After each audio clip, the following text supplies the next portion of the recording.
नमस्कार प्यारे साथियों, आज हम लोग देखेंगे हिस्ट्री सब्जेक्ट परिचय। मुख्य रूप से यूपीएससी सिविल सर्विस एग्ज़ाम की तैयारी करने वाले विद्यार्थियों के लिए यह सीरीज लेकर के हम आए हैं। आप लोग हमारे ऑनलाइन प्लेटफॉर्म पर जुड़ करके बेहतरीन परफॉर्मेंस करने का कोशिश करें और अपने मानसिक स्थिति को सुधारें और विकसित करें, क्योंकि बिना मानसिक विकास के सिविल सर्विस का तैयारी करना पाप है। और यदि आप यह पाप करते रहेंगे तो आपका सिविल सर्विस का जो एग्ज़ाम है उसमें सिलेक्शन तो दूर की बात है, आप एक बेहतरीन मानव जाति के रूप में प्रेजेंट भी नहीं हो पाएंगे और आपको बहुत कठिनाइयों का सामना करना पड़ेगा। तो मेरी तरफ से यह सलाह दी जा रही है आप लोगों को कि आप अपना समय का सदुपयोग करें और अधिक से अधिक पुस्तकों के अध्ययन में समय व्यतीत करें, क्योंकि उपस्थित लोग जो आपके प्रेजेंट में साथ में हैं वह न तो क्या है कि परमानेंट रहेंगे और ना ही क्या है कि परमानेंट आपको कोई साथ देंगे। क्योंकि यदि साथ देगा तो आत्मबोधता यानी कि आपने जो अपने आप यानी कि जो अध्ययन से प्राप्त किए हैं वही लाइफ में सबसे बड़ा धन दौलत होंगे और आपको बहुत ही आत्मा को शांति देंगे, क्योंकि आपने जो अर्जित करेंगे वह स्वयं के लिए अर्जित करेंगे और उससे दूसरे को भी क्या है भला होगा। यदि आप शारीरिक श्रम करेंगे तो उससे सिर्फ आपका और कुछ लोगों का क्या है कि भला हो पाएगा, लेकिन यदि आप आध्यात्मिक जीवन व्यतीत करते हैं, अध्ययन में समय देते हैं और यदि आपका बेहतर परफॉर्मेंस होता है तो अपने बेहतर परफॉर्मेंस के आधार पर दूसरे को भी बेहतर परफॉर्मेंस करने के लिए प्रेरित कर सकते हैं।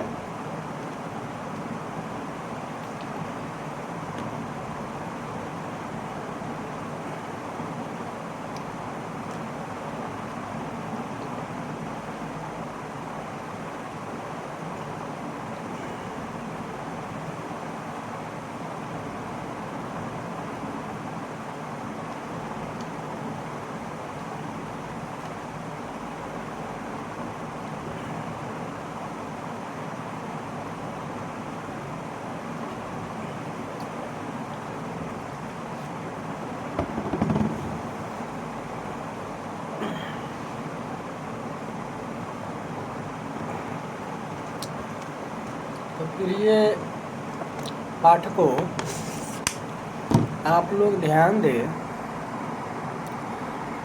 मुख्य परीक्षा यहाँ पर 2025 के समर्पित अभ्यर्थियों के लिए संदेश दिए गए हैं। बोल रहा है कि प्रिय अभ्यर्थियों, सिविल सेवा परीक्षा के पहले चरण को सफलतापूर्वक पार करने पर आपको बधाई। प्रीलिम्स से मेंस की यात्रा केवल ज्ञान का ही नहीं बल्कि रणनीति, सहनशक्ति और समझदारी से की गई मेहनत का भी परीक्षण है। हम समझते हैं कि यह महत्वपूर्ण समय अक्सर उलझन और दबाव से भरा होता है। इतने विशाल और बदलते हुए पाठ्यक्रम के बीच सीमित समय में तैयारी करते हुए आपके मन में यह प्रश्न आना स्वाभाविक है, क्या पढ़े, क्या छोड़ा जा सकता है?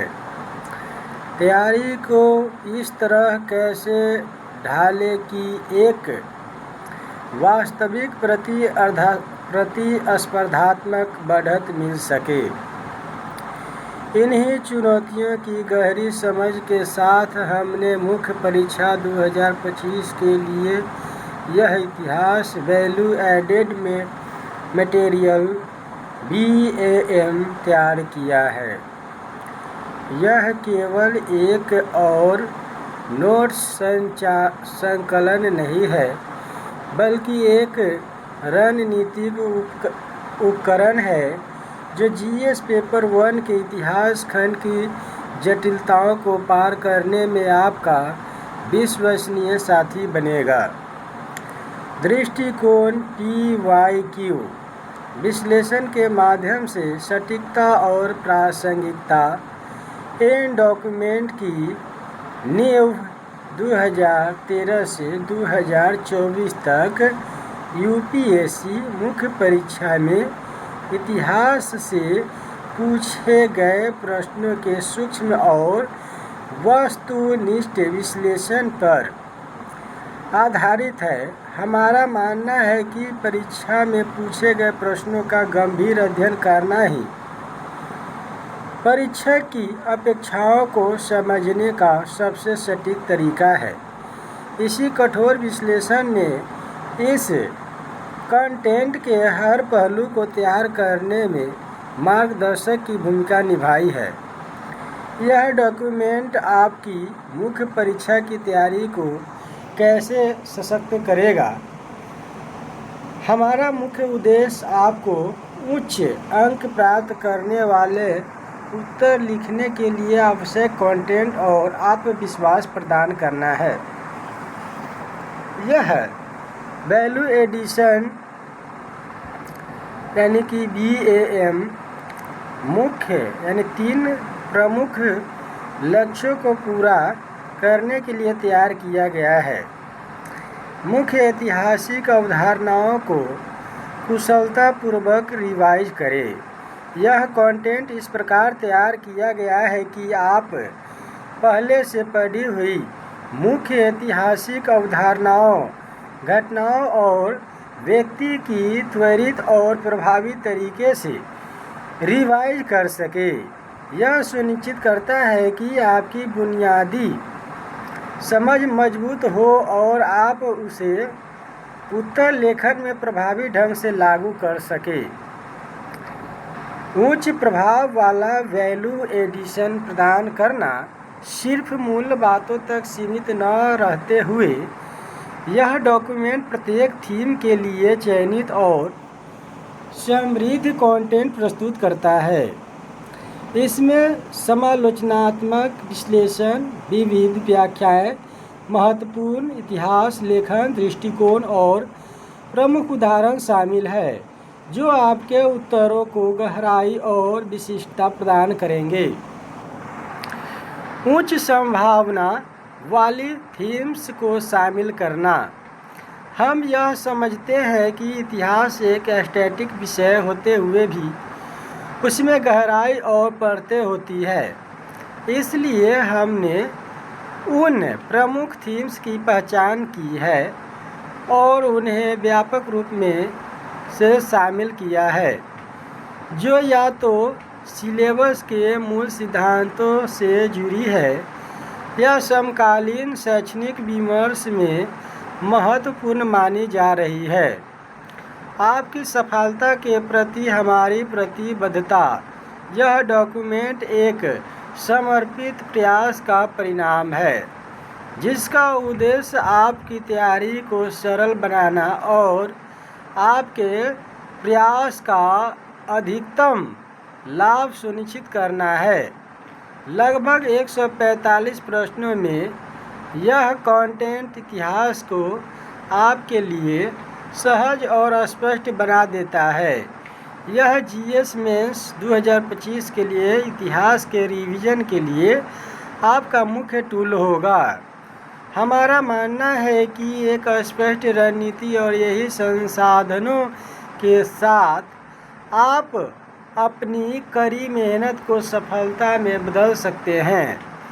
इस प्रक्रिया पर भरोसा करें, इस कंटेंट का पूरी क्षमता से उपयोग करें और परीक्षा हॉल में इस विश्वास के साथ जाएं कि आपने स्मार्ट तरीके से तैयारी की है।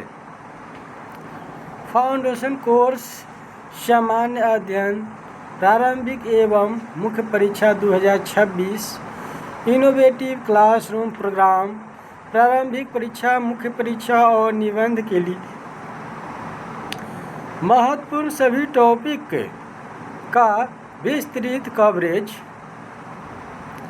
मौलिक अवधारणाओं की समझ के विकास एवं विश्लेषणात्मक क्षमता निर्माण पर विशेष ध्यान, एनिमेशन, पावर पॉइंट, वीडियो जैसी तकनीकी सुविधाओं का प्रयोग, अंतर विषयक समझ विकसित करने का प्रयास, योजनाबद्ध तैयारी हेतु कंटेंट ओरिएंटेड अप्रोच, नियमित क्लास टेस्ट एवं व्यक्तिगत मूल्यांकन, फ्री फाउंडेशन कक्षाएं, नोट्स, ऑनलाइन छात्र हमारे पाठ्यक्रम की लाइव वीडियो कक्षाएं अपने घर पर ऑनलाइन प्लेटफॉर्म पर देख सकते हैं।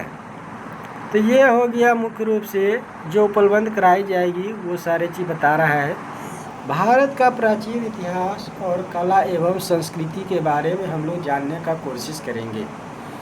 तो मुख्य रूप से हम लोग क्या है कि इसमें क्या क्या पढ़ेंगे, क्या यह पूछा जाएगा, वो सारे चीज़ को हम लोग देखेंगे। तो पहला यहाँ पर ancient history and art and culture of India, Bharat की संस्कृति और उसकी निरंतरता के बारे में। India culture and it's continuity, Bharat की जीवंत विरासत। The living heritage of India, विरासत उन सांस्कृतिक, ऐतिहासिक और प्राकृतिक संपदाओं को कहते हैं जो हमें अतीत से मिलती है और जिन्हें हम आने वाली पीढ़ियों को सौंप देते हैं। इनमें किसी समाज की साझा स्मृतियाँ, प्रथाएं, परंपराएं और भौतिक संस्कृति वस्तुएं शामिल होती है। भारत के मामले में इसकी विरासत केवल पुरातन अवशेष ही नहीं है बल्कि एक परिवर्तनशील और जीवंत शक्ति है जो हमारी पहचान बनाती है, हमारे वर्तमान को आकार देती है और भविष्य को दिशा देती है। इस विरासत की गहरी समझ बहुत ज़रूरी है क्योंकि यह हमें अतीत से जोड़ती है, गहरे सबक सिखाती है और रचनात्मकता, क्रिएटिविटी के लिए प्रेरित करती रहती है। भारतीय संस्कृति और उसकी विशेषताएं। दूसरी ओर संस्कृति उन साझा विश्वासों, मूल्यों, रीति रिवाजों, प्रथाओं, कलाओं और सामाजिक व्यवहारों को कहते हैं जो लोगों के एक समूह या एक समाज को परिभाषित करते हैं या उन्हें पहचान दिलाते हैं। इनमें भाषा, धर्म, रीति रिवाज, कला, संगीत, साहित्य और पाक परंपराएं, खान पान आदि शामिल है। ये सभी मिलकर किसी समाज को पहचान देते हैं। निरंतरता और अनुकूलनशीलता, भारतीय संस्कृति समय के साथ बदलती रहती है लेकिन अपनी प्राचीन जड़ों से जुड़ी रहती है। उदाहरण के लिए आधुनिक समय में शिव की पूजा का संबंध सिंधु घाटी सभ्यता की अध शिव पशुपति वाली मुहर से माना जाता है। समन्वय और आत्मसातकरण, भारतीय संस्कृति ने सदैव ही विदेशी तत्वों को आत्मसात किया है। उदाहरण के लिए इंडो इस्लामिक स्थापत्य कला और उर्दू भाषा की उत्पत्ति इत्यादि। आध्यात्मिक और दार्शनिक गहनता, धर्म, कर्म और मोक्ष भारतीय आध्यात्मिकता के मूल तत्व। तो इसमें देखेंगे हम लोग सांस्कृतिक विरासत का संरक्षण, गुरु शिष्य परंपरा के बारे में है। आधुनिक मीडिया और डिजिटल संग्रह के बारे में है।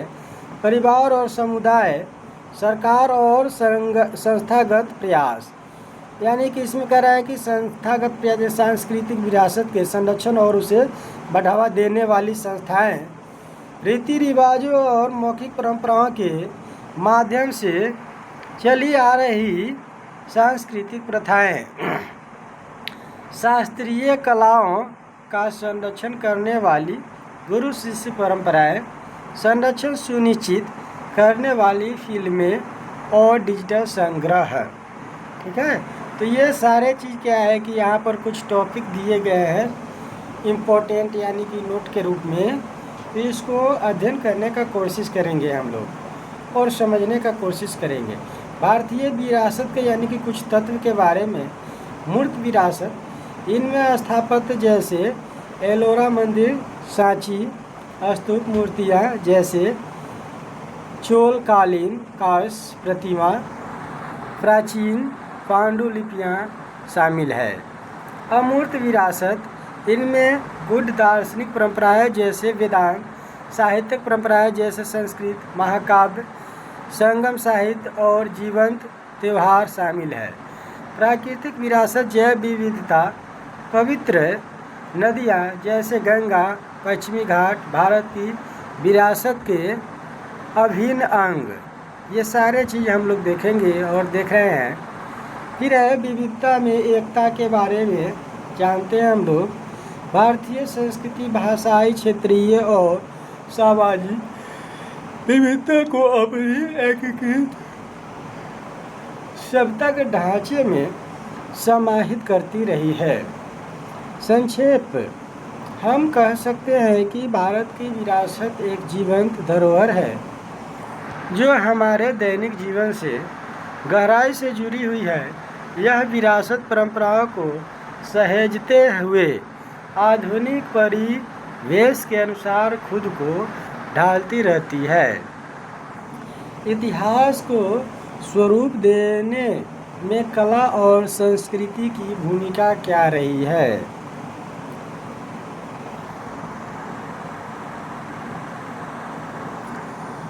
तो हम लोग इसको देखेंगे। कला और संस्कृति केवल इतिहास की उपज नहीं है, बल्कि वे उसे आकार या स्वरूप देने वाली सक्रिय शक्तियाँ हैं। वे इतिहास का दर्पण, उसका इंजन और उसका संचालक होती है, जो समाज को प्रतिबिंबित करती है, ऐतिहासिक परिवर्तन को प्रेरित करती है और साझा पहचान का निर्माण करती है। ऐतिहासिक धरोहर के रूप में कला और संस्कृति, कला और भौतिक संस्कृति, प्रौद्योगिकी, अर्थव्यवस्था, सामाजिक संरचनाओं और विश्वासों के प्रत्यक्ष प्रमाण है। उदाहरण, भीमबेटका के शैलाश्रय कला, इसके चित्र, शिकार के तौर तरीके, जानवर और सामुदायिक अनुष्ठानों को दर्शाते हैं। हड़प्पा की कलाकृतियाँ, ये कलाकृतियाँ धर्म, व्यापार, संपर्क और केंद्रीकृत व्यवस्था प्रशासन का विवरण प्रदान करती है। मंदिर मूर्तिकला, यह अलग अलग मानव सभ्यताओं के दरबारी जीवन, सैन्य व्यवस्था और आम लोगों के रहन सहन की झांकी प्रदान करती है। सत्ता की वैधता और शक्ति प्रदर्शन के रूप में कला, शासकों ने अपनी सत्ता को मजबूत करने और अपने शासन को वैधता प्रदान करने के लिए कला और स्थापत्य का उपयोग किया। इस प्रकार कला वास्तव में सत्ता को वैधता प्रदान करने तथा शक्ति को प्रदर्शित और प्रसारित करने के साधन के रूप में कार्य किया है। उदाहरण के लिए मौर्यकालीन स्तंभ, मौर्य सम्राट अशोक के स्तंभ उनके साम्राज्य के विस्तार और नैतिक आदर्शों का प्रतीक। गुप्तकालीन मंदिर और सिक्के, मंदिर स्थापत्य कला, राजाओं के चित्रों वाले सिक्कों की वजह से स्वर्ण युग की अवधारणा। चोलकालीन मंदिर, बृहदेश्वर मंदिर, राजा चोल के निरंकुश शासन और प्रभुत्व का प्रतीक। पहचान और सामाजिक एकता का निर्माण, एक साझा सांस्कृतिक शब्दावली या भाषा अलग अलग समुदायों के बीच एकता की भावना को बढ़ावा देती है। उदाहरण के लिए वैदिक साहित्य, इंडो आर्य भारोपीय समुदाय के लिए एक साझा धार्मिक और सामाजिक पहचान की स्थापना। फिर है महाकाव्य। रामायण और महाभारत महाकाव्यों ने संपूर्ण भारत में सांस्कृतिक पहचान बनाने में अहम भूमिका निभाई है। क्षेत्रीय मंदिर शैलियाँ, नागर और द्रविड़ शैलियों ने क्षेत्रीय पहचान को मजबूत किया है। सामाजिक और धार्मिक परिवर्तन की प्रेरणा, तो यहाँ पर हम लोग देखेंगे कि ये बौद्ध यानी कि जो स्तूप के बारे में है, तो इसको भी हम लोग ध्यान से देखेंगे। कला और संस्कृति परिवर्तन के माध्यम है जो पुरानी व्यवस्था को चुनौती देती है और नए विचार पेश करती है।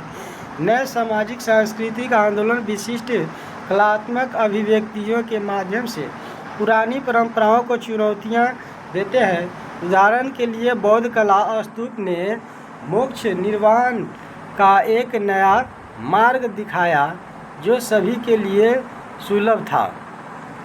भक्ति आंदोलन, इसने स्थानीय भाषाओं में कविताओं की रचना को प्रोत्साहित करके ब्राह्मणवादी कर्मकांडों को चुनौती दी और धर्म को व्यक्तिगत महत्व का विषय बनाया।